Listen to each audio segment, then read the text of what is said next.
সকাল বন্ধুরা, কেমন আছো তোমরা? আশা করছি সবাই খুব ভালো আছো। আমরাও মোটামুটি ভালো আছি।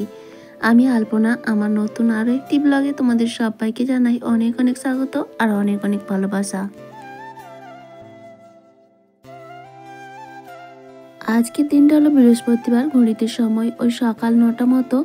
আর আজকে সকালের বাসি কাজকর্ম সমস্তটাই কমপ্লিট করে নিয়ে ফ্রেশ হয়ে নিয়েছি। আর আজকে তো মেয়ের স্কুল ছুটি রয়েছে, তাই রান্নাবান্না তাড়া নেই। আজকে 23শে জানুয়ারি। তো যাই হোক বন্ধুরা, চলো আজকে এখন থেকেই তোমাদেরকে সাথে নিয়ে আজকের ভিডিও শুরু করছি। পুরো ভিডিওটা জুড়ে থাকার অনুরোধ রইল। আশা করছি ভিডিওটা তোমাদের ভালো লাগবে। সকালের বাসি কাজকর্ম কমপ্লিট করে ফ্রেশ হয়ে চাটা খেয়ে নিয়েছিলাম, মেয়েকেও উঠিয়ে খাই দাই কমপ্লিট করে নিয়েছি। আর তোমাদের দাদাভাইকে সকাল সকালে ডিউটি গেছে, সেই কারণে মেয়েকে টিউশন পাঠাতে পারিনি। মানে ও সকালে আসলে অনেকটা দূরে যায় তো টিউশন, আর তোমাদের দাদাভাই না থাকলে খুবই সমস্যা হয় আর কি। তো সেই কারণে ওকে আজকে টিউশন পাঠাতে পারলাম না, আর স্কুল ছুটি রয়েছে, তাই ও পাশের বাড়ি একটু খেলতে গেছে। আর আমি এই যে ঘরটা এবার গুছিয়ে নেব। সকালে এই মাত্র 15 থেকে 20 মিনিট সময় হাতে নিয়ে আমি আমার ঘরটাকে প্রত্যেক দিন এইভাবেই গুছিয়ে রাখি। তবে সেটা কখনো হয় রান্নার আগে, কখনো বা রান্নার পরে। যেদিনে মেয়ের স্কুল থাকে সেদিনে রান্নার পরেই করতে হয়, কারণ বাসি কাজকর্ম কমপ্লিট করার পরে রান্না শুরু করে দিতে হয়। আর যেদিন স্কুল ছুটি থাকে তখন ধাপে ধাপে কাজগুলো করা যায়, মানে আগে ঘরের কাজকর্মগুলো করে পরে রান্না করা হয়। তো আজকে সেই রকমই আর কি, রান্নাবান্না তো দেরিতে রয়েছে। আর তোমাদের দাদাভাই বাড়িতে নেই এখন, অতএব সকালের খাওয়া দাওয়ারও কোনো চাপ নেই, মেয়েকে তো খাইয়ে দাইয়ে নিয়েছি। তাই ধীরে সুস্থে আমার এই স্বর্গটাকে একটু গুছিয়ে পরিপাটি করে নিই। তো প্রথমেই তার আগে বিছানাটাকে সুন্দর করে গুছিয়ে নিলাম, কারণ কি ঘরের সৌন্দর্যের মূল তো তার বিছানা, তাই না? বিছানাটা যদি সুন্দর থাকে তাহলে ঘরের সৌন্দর্য অনেকটা বেড়ে যায়। তো যাই হোক, সুন্দর মানে আমি বলছি না বিশাল বড় একটা খাট, বিশাল সুন্দর সুন্দর কিছু, তা নয়। আসলে বিছানাটা একটু টান টান করে পাতা, একটা বেডশিট বিছানো সুন্দর পরিষ্কার পরিপাটি আর কি। তো যাই হোক, বিছানাটা গুছিয়ে নিলাম। আর এই যে মেয়ের পড়ার টেবিলটা একটু গোছগাছ করি, এগুলো আমাকে রেগুলার করতে হয় আর কি। সবসময় তো আর ক্যামেরাবন্দি করা যায় না, তো অফ ক্যামেরায় বেশিরভাগ সময় করে নিই। তারপরে এই জানলাটা খুলে দিচ্ছি। এখন বাজে প্রায় 10টা মতো, অনেকটা সময় চলে গেছে ওদিকে। তো এত বেলা, আজকে সকালবেলা না পুরো কুয়াশায় অন্ধকার ছিল, এই এখন সবে একটু হালকা হালকা রোদ বেরিয়েছে। আর সকালে তো অনেক কাছাকাছি করেছি, সোয়েটার চাদর মানে মোটা মোটা জিনিসই কেচেছি। তাই খুব চিন্তা লাগছিল যে এত কুয়াশা, রোদ যদি না হয় কি করব। তারপর দেখছি এখন বেলাতে বেশ রোদ বেরিয়েছে। আর আজকে ঠান্ডাটা না অনেকটাই কমে গেছে, হয়তো কুয়াশার কারণে ঠান্ডাটা কম লাগছে। তো ওদিকে জানলাটা খুলে দিয়ে ড্রেসিং টেবিলের এই যে লকারটা আছে, এখানে মেয়ের ফুল প্যান্ট মানে শীতের যে যাবতীয় পোশাকগুলো রেখেছি, সেগুলো না অগোছালো হয়ে আছে। তাই ভাবলাম আজকে একটু সময় পেয়েছি, তা সুন্দর করে একটু গুছিয়ে নিই।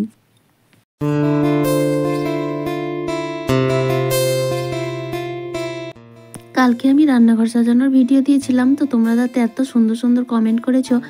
আর তোমাদের ভিডিওটাও যে ভালো লেগেছে তার জন্য আমি ভীষণ খুশি।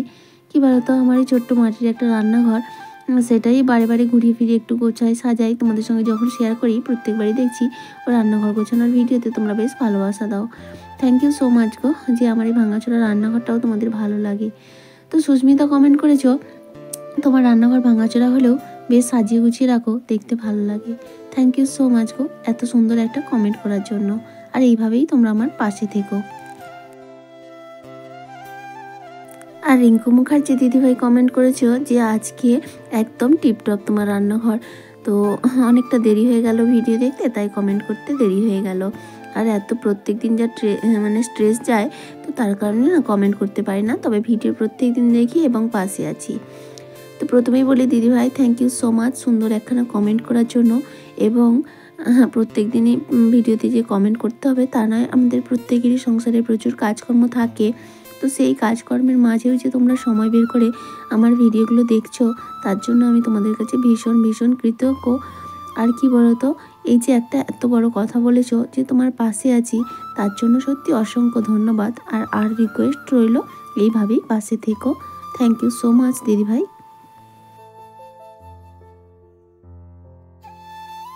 সাওয়াত কুইন বাংলা থেকে একটা আইডি থেকে কমেন্ট করেছে যে খুব ভালো লাগলো ব্লগটা, আর তোমার ভিডিও দেখলে আমার ছোটোবেলার কথা মনে পড়ে যায়। থ্যাংক ইউ সো মাচ গো।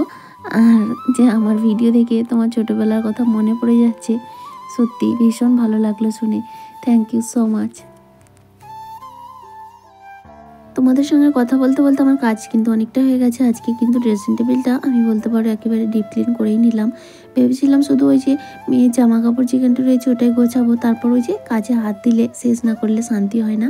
তো তাই ড্রেসিং টেবিলে সম্পূর্ণ লোকারগুলো ভালো করে গুছিয়ে নিলাম, আর সবগুলো নামিয়ে ভালো করে ঝেড়ে পরিষ্কার করে আবার জায়গা মতো জিনিস রেখে দিলাম। আর প্রত্যেকবার যেইটাই আমি ডিপ ক্লিন করতে যাই সেখানে কিন্তু সব কিছু চেঞ্জ হয়ে যায়, আগের মতো আর কিছুই থাকে না। তো দেখো আজকেও আমি ড্রেসিং টেবিলটা সুন্দর করে সাজিয়ে গুছিয়ে নিলাম, আর যেখানে যেটা ছিল জায়গাটা কিন্তু চেঞ্জ হয়ে গেল। তো এদিকে তোমাদের দাদাভাই কিন্তু বাড়ি চলে এসেছে ডিউটি থেকে, তাই ওর সঙ্গে কথা বলছি। সকালের খাওয়া দাওয়া হয়নি, তো ফোন করেছিল যে চপ আনবে কিনা, তাই আমি বলেছিলাম তাহলে নিয়ে এসো, আমাকে আর কিছু করতে হবে না। তো সেই জন্য চপ নিয়ে এসছে, তা ওই দিয়েই খাওয়া হয়ে যাবে। আর এই যে মেয়ে চলে এসেছে খেলে, এখন এই যে একটু খাওয়া দাওয়া করে নেব, তারপর বাকি কাজগুলো কমপ্লিট করে নিতে হবে। রান্নাবান্না তো রয়েছে, আজকে আবার বিকেলে মেয়ের নাচের ক্লাস রয়েছে, আর তারপরে আজকে সন্ধ্যায় আবার তোমাদের দাদাভাইরা না কয়েকজন বন্ধু মিলে ফিস্ট করবে অন্য জায়গায়, কিন্তু বাড়ি থেকে রান্নাবান্না করে নিয়ে যাবে ওই রুটি আর মাংস। তবে রুটিটা আমাকে হয়তো করে দিতে হবে, কারণ ওরা তো আর পারবে না ছেলেরা। আর তরকারিটা হয়তো ওরা করবে, নিজেরাই করবে। তবে মেয়ের নাচের ক্লাস রয়েছে, আমার আসতেও আবার লেট হবে। তো যাই হোক, সব মিলিয়ে কাজকর্মগুলো গুছিয়েই করে নিতে হবে, কারণ বিকেলের জন্য কিছু ফেলে রাখলে চলবে না। তো ড্রেসিং টেবিলটা গুছিয়ে নিয়ে এদিকে শোকেসটাও সুন্দর করে মুছে নিলাম। তো চলো, মোটামুটি ঘরের কাজ কমপ্লিট, এবং ঘরটাকে একটু ঝাড় দিয়ে নেবো।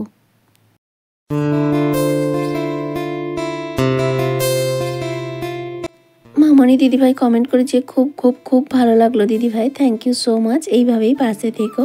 সুদীপ্তা ভট্টাচার্য দিদিভাই কমেন্ট করেছে, খুব সুন্দর হয়েছে, থ্যাংক ইউ দিদিভাই, এইভাবেই পাশে থেকো। পারু খাতুন দিদিভাই বলেছে, খুব সুন্দর হয়েছে রান্নাঘর সাজানোটা, থ্যাংক ইউ সো মাচ দিদিভাই, তোমরা সবাই এইভাবেই আমার পাশে থেকো। শ্রাবন্তী পাল দিদিভাই কমেন্ট করেছো, ভীষণ ভীষণ ভালো লাগলো, থ্যাংক ইউ সো মাচ দিদিভাই, এইভাবেই পাশে থেকো। আর তারপরে দেখো তোমাদের সঙ্গে কথা বলতে বলতে আমি কিন্তু ঘর থেকে বেরিয়ে চলে এসেছি বাইরে। আর আগের দিন রান্নাঘর গোছানোর সময় ইন্ডাকশান আর মিক্সারটা বলেছিলাম না টেবিলে রেখে দেবো, তো দেখো আজকে জায়গা করে ঠিকঠাক করে গুছিয়ে নিচ্ছি টেবিলটা একটু। ওই কালকে নিয়ে এসে টেবিলের ওপরেই রাখা ছিল আর কি, আর গোছানো হয়নি, তো আজকে সেটাকে ভালো করে গুছিয়ে নিচ্ছি। আর মোনালিসা পাল বলেছো, খুব সুন্দর হয়েছে, আর এইরকম সাজানো রান্নাঘরে কাজ করতে ভালোই লাগে, থ্যাংক ইউ সো মাচ গো এত সুন্দর একটা কমেন্ট করার জন্য। আর ঠিকই বলেছো, রান্নাঘর যদি সাজানো গোছানো থাকে সেখানে রান্নাবান্না করতেও ভালো লাগে। আর কি বলো তো, আমাদের তো বেশিরভাগ সময়টাই চলে যায় রান্নাঘরে, তাই না? তো সেই কারণে রান্নাঘরটা একটু বেশ টিপটাপ থাকবে, তাহলে কিন্তু ভালোই লাগে।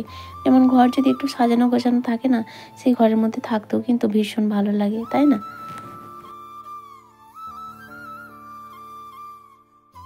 আর এদিকে তোমাদের দাদাভাই আসার সময় একটু মটরশুঁটি এনেছি, আর মেয়ে তো মটরশুঁটি খেতে ভীষণ পছন্দ করে, তাই ঢেলে নিচ্ছি, আর এখন কয়েকটা ছাড়িয়েও নেব, ওই যে মুড়ি খাবো সকালে, তো সেই জন্য।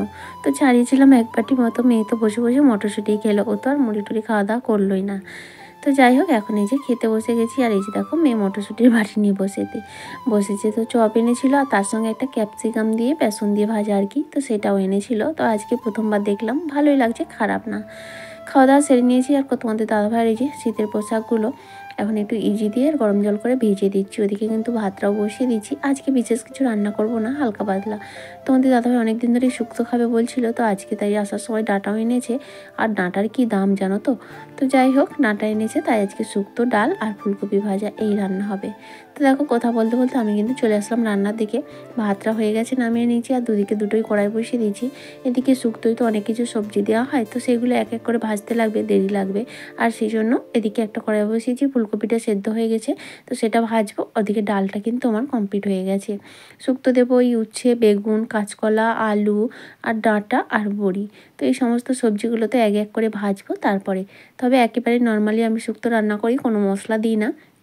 একটু সামান্য আদা বাটা, একটা শুকনো লঙ্কা, তেজপাতা, আর হচ্ছে একটু সর্ষে বাটা, পাঁচফোড়ন, এই দিয়ে আমি শুক্তো বানাই, তবে খেতে বেশ ভালোই লাগে জানো তো। তো যাই হোক, সবজিগুলো মোটামুটি উচ্ছে, ডাঁটা এগুলো আগে ভেজে নিয়েছিলাম, তারপর কাঁচকলা, আলু, বেগুন সব একসঙ্গে দিয়ে নিলাম। এবার একটু লবণ আর হালকা একটু হলুদ দেবো, তবে শুক্তো অনেকে কিন্তু হলুদ দেয় না, কিন্তু আমার আবার হলুদ না দিলে না পোষায় না। তো সেই জন্য অল্প একটু হলুদ দিয়ে ভেজে নেবো, আর তারপর জল ঢেলে দেবো, তারপর সেদ্ধ হয়ে গেলে ফোড়ন দেবো। তো এইভাবেই আমি শুক্তোটা রান্না করি।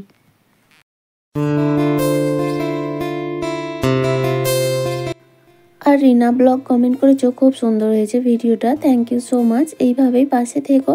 এছাড়াও যারা কমেন্ট করেছো তারা হলো 3 অ্যাঙ্গেলস, জয়া রয়চৌধুরী এবং Santosh Chatterjee. Thank you so much, তোমাদের সবাইকে অসংখ্য ধন্যবাদ আরও একবার যারা যারা কমেন্ট করেছো প্রত্যেককেই। আর তার সঙ্গে একটা রিকোয়েস্ট, আগামী দিনগুলোতেও তোমরা এইভাবেই আমার পাশে থেকো, এইভাবেই একটু সাপোর্ট করো।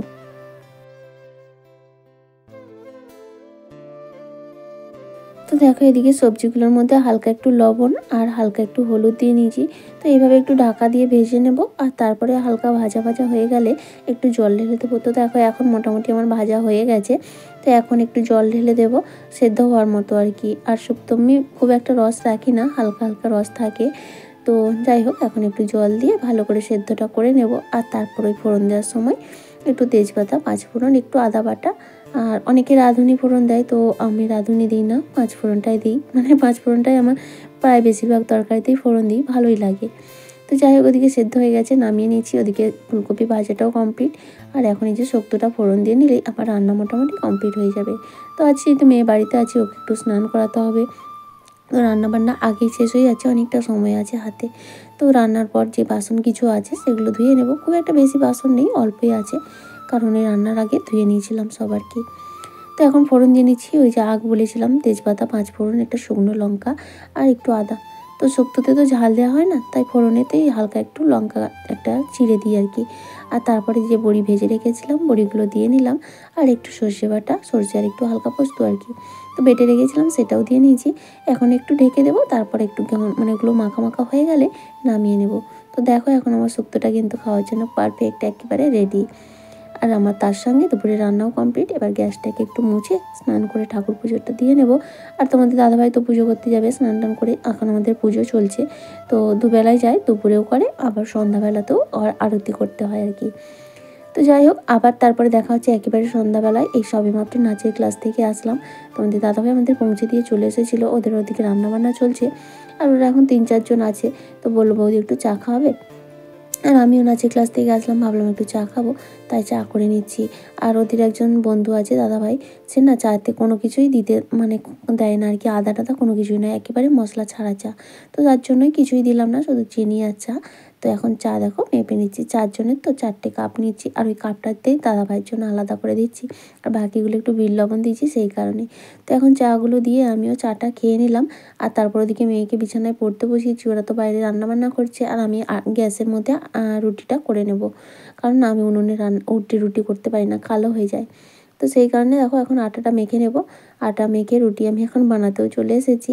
আর অর্ধেক রুটি হয়ে গেছে, মানে প্রায় 30-35খানা রুটি, তো একবারে হয় না, ওই 10টা-15টা করে বেলে নিচ্ছি আর তারপরে ভাজছি। একা হাতে তো এইভাবেই করতে হচ্ছে আর কি। কেউ একজন বেলে দিলে খুব সুবিধা হতো, একজন বেলে দিত, আমি ভেজে নিতাম, অতটা চাপ হতো না। নিজেকে একাকে করতে হচ্ছে তো একটু কষ্ট হয়ে যাচ্ছে আর কি। তো যাই হোক কিছু করার নেই। স্বামীর জন্য একটুকু তো করতেই হবে, তার বন্ধুবান্ধবরা এসেছে, একটু আবদার করছে, সেটা করে দিতে হবে না? তো সেই জন্যই আর কি দেখো রুটিগুলো আমি ভেজে নিচ্ছি, তবে রুটিগুলো কিন্তু দারুণ হচ্ছে। হয়তো গোল হয় না, কিন্তু ফুলকো ফুলকো হয়। রুটি বা লুচি বেলতে পারি না সেভাবে, মানে গোল হয় না। হ্যালো বন্ধুরা, এখন বাজে গেছে অনেকটাই জানো তো, এখন বাজে রাত 9টা। তো সেই দুপুরে ভিডিও দিয়েছি, মানে শেষ করেছিলাম রান্নাবান্না কমপ্লিট করে। আর কিছু করা হয়নি, বিকেলে তো নাচের ক্লাস ছিল। আজকে ক্লাসে ডেট নয়, কালকে ডেট, কিন্তু ম্যাডামের কোনো অসুবিধা থাকার কারণে আজকেই করিয়ে দিয়েছে। তো নাচের ক্লাস থেকে এসেছি তোমার মনে হয় 7টা বেজে গেছে। তো এসে তোমাদের দাদাভাইরা না কয়েকজন বন্ধুরা মিলে আজকে ফিস্ট করছে। তো ওরা রুটি আর মাংস তোমাদের বাড়ি থেকে রান্না করে নিয়ে যাবে। তো এসে তোমাদের দাদাভাই আর একজন বন্ধু এসেছিল, তো তারা এসে মাংসটা রান্না করেছে, কিন্তু ওই রুটিটা আমি সবটা করলাম। এই সবেমাত্র সব রুটি কমপ্লিট করে ওদেরকে দিয়ে ওরা নিয়ে চলে গেল। আর তারপরে সব রান্না করেছিল, সব বাসন টাসন সব ধুয়ে পরিষ্কার করে এই সবে এসে একটু বসলাম। মাথা ব্যথার অবস্থা দেখেছো?